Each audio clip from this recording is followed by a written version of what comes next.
Hi, Doug Carlsen here. This is the first in a series of 3 videos I'm doing on the Millionaire Doctor.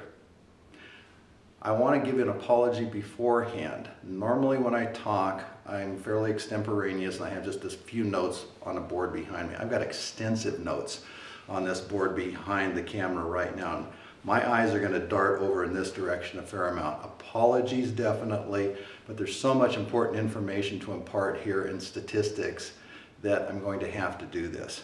Well, let's get started. Millionaire Next Door by Doctors Tom Stanley and William Danko came out in 1996. It's been updated in 2010. There's several other books. They're all great, interesting reads with lots of information. It's really fun to find out how millionaires really live and how they spend their money. Let's do some facts here to begin with. First of all, of millionaires, and this is people who have over $1 million net worth, 2/3 of them have their own businesses. What kind of businesses?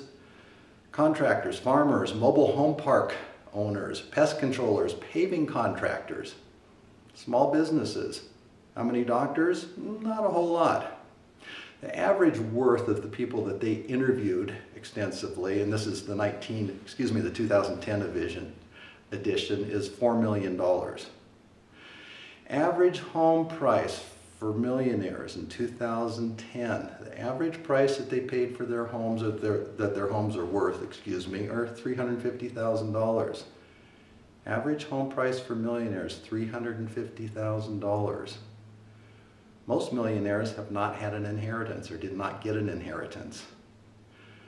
Almost all save at 20% or more of their net family income per year, 20% or more.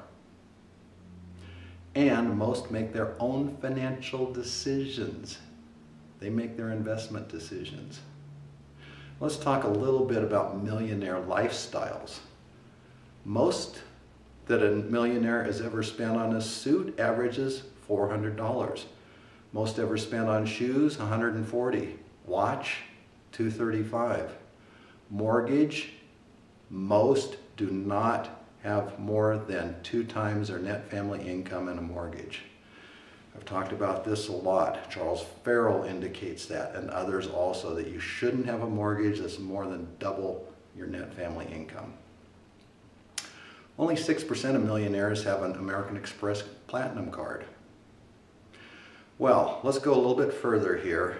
In this first book, Millionaire Next Door, Stanley and Danko talk in terms of 2 different types of people with spending habits. Prodigious accumulators of wealth and under-accumulators of wealth. Now with the under-accumulators of wealth, which we're going to talk about in a couple minutes here, the under-accumulators of wealth, their main worries are 4. First, never to accumulate significant wealth. Under-accumulators. They are afraid of never accumulating significant wealth. Number 2, experiencing a significant reduction in their living standard at some point. They're afraid of not being able to have a good living standard. Number 3, not being wealthy enough to retire in comfort. These last 2 are big. Number 3 is not being wealthy enough to retire in comfort. And 4, not having enough income to support the family's purchasing habits. Again, not having enough income to support the family's purchasing habits. This is big with a lot of doctors. Well, in the book, Stanley and Danko look at a doctor south and a doctor north. South, north. North has more money, south has less. Okay, Dr. South, first of all, he's in his 50s, he has a wife, several kids. His income is $700,000. In fact, both doctors are surgeons, both earn a huge amount of money. Both earn $700,000. He has $700,000 in income, Dr. South, per year, and he's saved $400,000, but most importantly, this $400,000 is going down each year, not up. Dr. North, he's in his 50s. He earns $700,000 a year. He's got a wife, several kids. He has $7.5 million in savings in his 50s. And that continues to go up. Both earn the same amount per year. One has about 20 times more in savings than the other. Well, let's look at their spending habits. I'm going to go through this slowly so you get the feel of it. Their spending habits. Clothing, first of all. Dr. South spends $30,000 a year on clothing, $2,500 a month.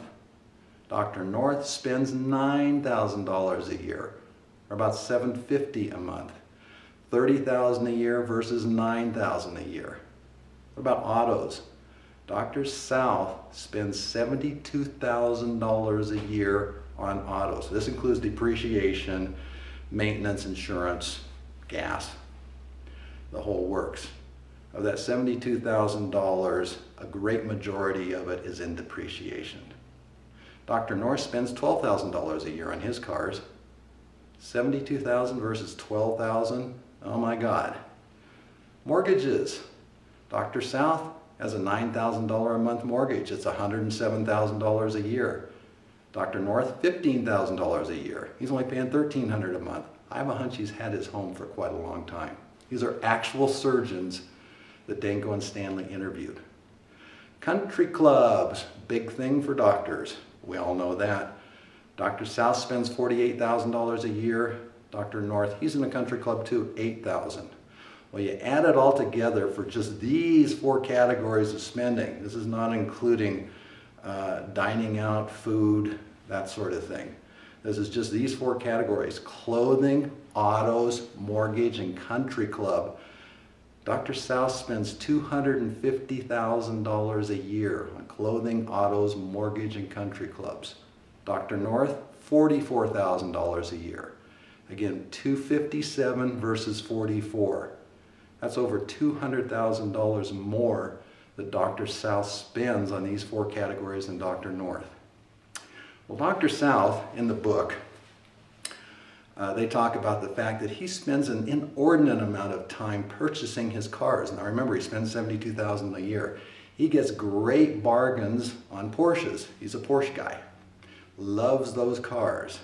He spends hours and hours and hours working on it, and just to purchase something where he can get the best possible price, which is good. He knows all the Porsche dealers within 400 miles of his home. He really has it figured out well. So he gets the lowest possible price on a rapidly depreciating car. Is that smart? I don't think so. He spends $72,000 a year.